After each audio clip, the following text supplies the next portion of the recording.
Smash DLC sure is confusing, huh? The arbitrary rules we put in place seem to exist for the sole purpose of being unceremoniously destroyed. I mean, what sane person would have predicted Cloud? Or the Piranha Plant?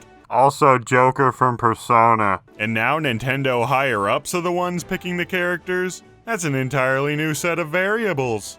Are characters who are spirits deconfirmed? What about Mii costumes? Is friggin' Steve in the game? Where's Pokefloats, Sakurai? So with all that in mind, here are my soon-to-be hilariously outdated hopes, predictions about my hopes, etc. At least I can take comfort in the fact that I'll never look as dumb as the people who believed chair theory. Xenoblade is in a really weird position when it comes to Smash DLC, and it all revolves around one thought. Why the heck would Sakurai put in a Rex Mii costume as a bonus for the fighter pass if he was potentially gonna be DLC? It's so weird because Rex seems like such a shoo-in, and I totally love the guy, so I'd be more than happy if we got a Rex and Pyra tag team. But things are looking, confusing.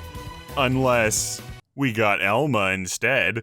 Remember when Sakurai showed us all the new Xenoblade music for Gwar Plains? Notice something missing? Look, let's be blunt here. Not having Uncontrollable in this game's soundtrack would be tantamount to a war crime. But even then, nothing? Really? But it would make sense if they were saving it for a DLC pack. After all, what music could they add in if all the best hits are already there? Really though, could you imagine how awesome Elma would be in Smash? I mean, she's got dual swords, dual machine guns, and a giant mech. She's so cool. Plus, it would be great marketing for a Xenoblade X Switch port that Nintendo better start working on. Rhythm Heaven is kinda amazing. They're the best rhythm games on the market, bar none, and a character from the series is long overdue. The moveset potential alone is completely bananas, and if Sakurai found a way to integrate a rhythm mechanic somehow, it would blow my friggin' socks off. Now there are a lot of characters in the series to choose from, but I'm still going with my boy Karate Joe. He's probably the most important character in the series and already has a penchant for fighting, though some other reps I'd like to see would be Rhythm Girl, Tibby, or even the Barista. Notably, none of the latter three characters are confirmed to have spirits yet. Probably means nothing, but who knows. Speaking of spirits, Rhythm Heaven has 9 of them, way more than any of the other unrepresented series. The only one that even comes close is Golden Sun with 8. Look, I adore Rhythm Heaven, like a lot, and it's one of the last relevant first-party franchises to not have a representative in Smash. And now that Nintendo is the one calling the shots, maybe they'd finally be willing to do the deed in order to raise the series' profile. You know, like they did with Fire Emblem. Content from these games have constantly been rumors in the past, with one character purportedly being cut from Smash 4. And with all the spirits, the sneaky spirit appearing in Smash Run, and the series' huge popularity in Japan, the devs must clearly know of Rhythm Heaven's boundless glory. So, do something about it for once, please. I mean, at least give us a song remix. It's your premier music series, for crying out loud. Bandana Dee is just precious, and a perfect fit for Smash no less. He's got a pre-existing moveset with his spear and umbrella. He's in every modern Kirby game, taking up just as big if not bigger roles than DDD and Meta Knight. He's wicked popular, especially in Japan, and people who don't play Kirby inexplicably hate his guts for some reason. But let's ignore them and talk about the odds. This chart here showed the popularity of reps during the Smash ballot. Now look at it after you put Smash Ultimate into the equation. It's Kirby all the way down, baby. And with Nintendo picking the characters, I think it actually helps his chances. Not only is there always a new Kirby game for them to promote, but Japan absolutely adores Waddle Dees and Waddle Dee merchandise. And what better way to cash in on that than by adding the best D of all into Smash? Another note, Sakurai is known to have a bit of a bias towards Kirby games he worked on. Like, he doesn't ignore the new games completely, and Ultimate has been a lot better about it, but his preference for the old games is still pretty obvious. But with Nintendo picking the characters, characters, the fact that Bandana Dee is from these newer games is no longer a problem. Also, people are saying that Piranha Plant opens the door for Bandana Dee since generic enemies are now on the table, but I just want to clarify that that means literally nothing because Bandana Dee was never a generic enemy in the first place. Captain Toad never has to deal with this kind of thing.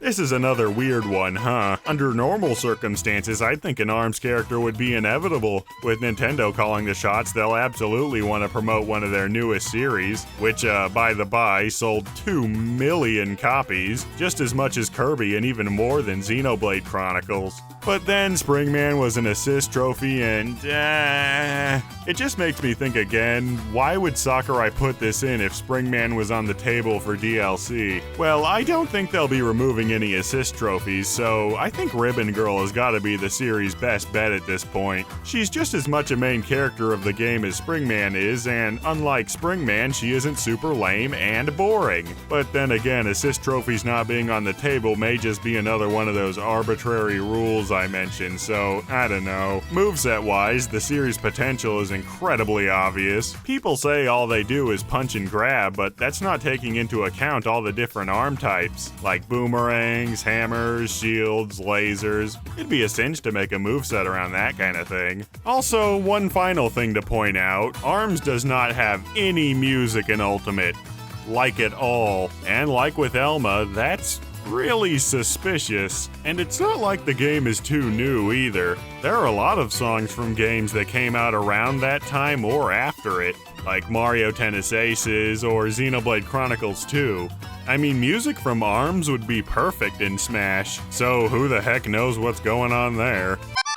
Okay, this one's definitely gonna ruffle some scales, but, Dragalia Lost exists, and it's been a real cash cow for Nintendo. It's made more money in its first month than Animal Crossing Pocket Camp and Super Mario Run. For a new IP, that's really impressive, and Nintendo is absolutely gonna want to raise this game's profile even more, and a rep in Smash would be the ultimate way to do that. I know you all expect me to hate this idea, and I know I'll lose all my non-existent street cred for saying this, I kinda love Dragalia Lost. I haven't spent a penny on it, mind you, but man, it's just really fun, in a junk food gaming kinda way. Plus it oozes personality. So the most obvious rep here would be Yuden, the game's main character. He's a sword fighter with fire powers, he has a Reinhardt projectile, a spinny attack, a fairy companion, and can turn into a dragon. I guess so many unoriginal attributes combined make an interesting fighting style, right? Or if you wanted a more original type character, then they could go with Elisan. She has water powers and a spear, and can also turn into a dragon. Though honestly, out of all the characters I've listed here, if Nintendo really did pick the DLC recently, then I think Yuden probably has the highest odds of being playable out of everyone I've listed here. And while I'd be hyped for it, I know another anime sword boy that's also from a mobile game may not exactly go over well.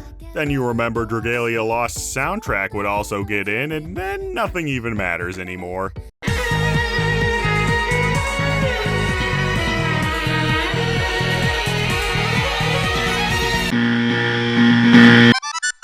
Zelda hasn't gotten a new rep in ages, and I think it's mostly because the series has so few recurring characters. Sakurai mostly just seems content putting the popular one-offs in as assist trophies and the like, and even if he didn't, the only rep from Breath of the Wild that people are talking about is a hodgepodge of 4 characters who are all canonically dead before the game starts. If Nintendo is gonna put a new Zelda rep in Smash, it should be a reoccurring character with a big history in the series, and who will likely appear in many Zelda games in the future. And in my opinion, the best character that fits that bill is Impa. From the manual of the first game all the way to Breath of the Wild, Impa is one of the few character constants in Zelda. And from a marketing point of view, it kinda makes sense, right? Impa would promote Hyrule Warriors, Breath of the Wild, many potential future Zelda games, and even a Skyward Sword Switch port if Nintendo actually chooses to do that. I'd like a conglomeration of all the best Impas, Ocarina of Time, Skyward Sword, and Hyrule Warriors especially. She could even whip out some Shikai tech from Breath of the Wild for some of her attacks. Of course, I wouldn't mind much at all if one or all of the champs got in over her. They're pretty dang cool, but she's still my favorite pick for Zelda overall, albeit a bit unlikely at this point. Man, Dixie Kong gets shafted every time, huh? She was planned to be in Brawl but scrapped, then she finally got her big comeback in Tropical Freeze and still got beaten out by King K. Rool. Well, now we're out of excuses. I've often seen Dixie Kong be referred to as the last classic Nintendo All-Star that isn't in Smash, and yeah, that's pretty much the case. Other than Toad, I guess, but we already have almost 20 Mario stages and Piranha Plant filling out our Mario quota, so I'm not getting my hopes up for the good captain anytime soon. Dixie, on the other hand? Now that K. Rool is in, people are clamoring for the DK quartet to be completed, and they ain't talking about Kiddy Kong. Now, I know Sakurai said there wouldn't be any Echo Fighters as DLC, but anyone who knows Dixie knows that she's way more than Echo material. She's like an Isabelle tier semi-clone at worst, and at best she could be something new entirely. I'm talking hair attacks, animal buddies, sick guitar skills, and a gun that shoots gumballs for no reason. Plus, on top of that, we get an excuse to have a Tropical Freeze stage, which, yes please. Okay, hear me out for a second. Poochie. Despite only appearing as a mostly minor character throughout the Yoshi series' lifetime, in recent years Poochie has been elevated to a sort of series mascot. He's gotten a game named after him, he's got puppies, he's got an amiibo, a bunch of animated shorts, and he even appeared in Mario Odyssey. And keep in mind that Mario spin-off characters never show up in the main series. I mean, Diddy Kong, Waluigi, never gonna happen. Heck, even Wario and Donkey Kong themselves never show up anymore. Basically, I think Nintendo has been pushing for Poochie hard, and this is being further backed up by Poochie's huge presence in Yoshi's Crafted World. Look, he's even on the logo. Plus, I don't need to point out that Yoshi's Crafted World is a game Nintendo is absolutely gonna want to promote next year. Poochie being DLC might also explain the absence of Woolly World in Smash's stage lineup. Most of the other stages that were cut, you can usually find a good reason why, but Woolly World? I can't think of any, especially considering it would be easy marketing for the two most recent Yoshi titles. But if they're re-adding it with Poochie, then it would totally make sense. I'd imagine the moveset would involve throwing pups around and using various Yoshi's Island mechanics like seed spitting, spring balls, chomp rocks, and maybe even the stork could come in and lend a hand with a crash landing final smash. Okay, normally I don't really care much about third-party characters as DLC. In order for me to get excited about one, it has to be something really unique and really out of left field. And it just so happens that Microsoft has access to a lot of that kind of character. Plus, them and Nintendo have been acting all chummy lately, so who knows what could happen. First there is, of course, Minecraft Steve. And to be honest, I'm not nearly as averse to the idea as everyone else seems to be. You know Minecraft, it's gigantic, I don't need to tell you anything about it. Also, his moveset would have crazy potential. What with the bows, swords, pickaxes, TNT, shovels, axes, hoes. Look, Minecraft has a lot of mechanics. And knowing how Sakurai builds movesets, I wouldn't be surprised if Steve himself could build. Then there's option number 2, the fan pleaser Banjo and Kazooie. And the reasoning is simple. Everyone loves them, they have a big history with Nintendo, and the biggest reason of all, people just want to see them again. The moveset is pretty obvious. Imagine what kind of crazy vehicles they could bring into combat. And we can't forget about Kazooie's iconic magic wrench. Then finally, there's the third option, that I'm pretty confident would cause the entire internet to melt down and die on the spot. Just imagine the Smash trailer Sting plays. The screen goes black and then suddenly you hear a familiar choir begin to sing.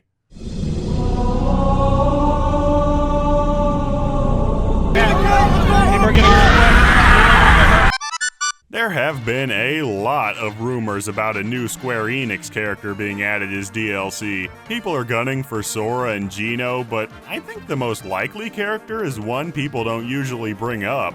Basically, I think Dragon Quest is gonna be the golden goose for Square Enix here, especially since Nintendo higher-ups are the ones doing the choosing. Considering its following in Japan is absolutely gigantic, its Western following isn't too shabby either, and the series has a big history with Nintendo and is, importantly, still consistently releasing titles on Nintendo platforms. Now, how much I would enjoy this rep really depends on who they pick. If it's one of the game's main characters, then I honestly wouldn't really care that much. But my hope is they go with the most iconic and recognizable character in the series. The slime. Okay, maybe I'm biased and uninformed because my first experience with Dragon Quest was Rocket Slime on the DS, but could you imagine how crazy this thing's moveset would be? Because there are a lot of different types of slimes out there. It'd be one of the most unique new characters they could possibly make. Plus, he's the series mascot and appears in literally every game, unlike the anime Sword Boy protagonists who usually only get one game a pop. No offense. Really, the more I think about this blue monstrosity, the more I want it to happen. My last wish for Super Smash Bros. Ultimate is a bit odd. It isn't a character, but I desperately want it regardless. And what that thing is to be able to say everywhere is here. What Smash Bros. Ultimate has done here is nothing short of phenomenal. 103 stages? Can you believe that? But even then, we are this close to having literally every stage in Smash Bros. History in one game, which triggers the primal pattern-recognizing part of my ape brain to go completely bonkers. We're almost there. We're so close! There are only about 12 stages left to return, depending on what you count as redundant, like Sector Z and Miiverse, and just having them all in one place would be amazing. Even stages like Rumble Falls and Icicle Mountain could be fun with a bit of balancing. Nintendo has made a habit out of drizzling out free content for their games over time, so this could be Smash's version of that. Or they could charge us for it. After all, it takes a lot of work to make stages this pretty. That being said, here are the 5 I want back the most. This is by far the most forgotten of the Smash 64 stages. Despite having a completely unique platform layout, people say it's redundant because we have Brinstar. But Dreamland is still in the game, and that's just Battlefield with a green font. Even Metal Cavern gets more respect than this. This stage would look absolutely gorgeous with Smash Ultimate's engine and art style. Imagine all the felt textures. Also, it's generally really fun to play on, and I love Yoshi's Woolly World a lot.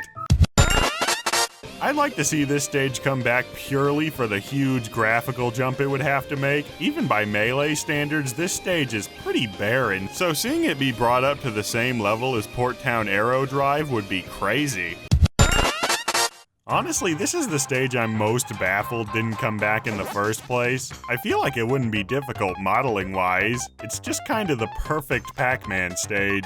And look, I'm not the type to normally hate on Pac-Land. It's fun in its own offbeat way, but it being the sole Pac stage just seems really, really lame. Rainbow Road is the most iconic stage in Mario Kart.